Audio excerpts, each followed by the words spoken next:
নানা কারণেই ইট পাথরের নগরী ঢাকায় প্রকৃতির কাছাকাছি যাওয়ার সুযোগ হয়ে ওঠে না নগরবাসীর।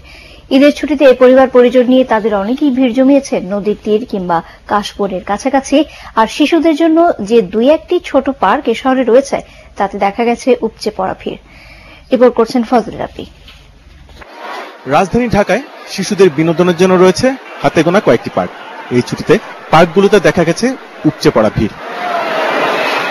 কিন্তু তরুণ, যুবক, মধ্যবয়স্ক যারা একটু ভিড়ভাট্টা এড়িয়ে নির্মল আনন্দ পেতে চান তারা ছুটে গেছেন রাজধানীর বাইরে মিরপুর ভেরিবাদের পাড়ে কাশবনের পাশে। রাজধানীতে নির্মল বিনোদনের ব্যবস্থা না থাকার আক্ষেপ তাদের কথায়।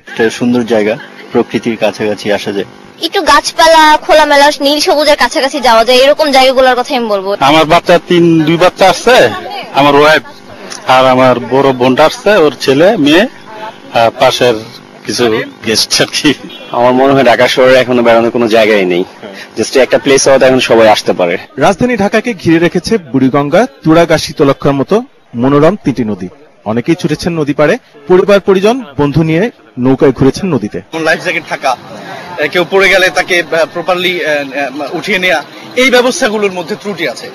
আমার নৌকায় চড়তে ভয় লেগেছে।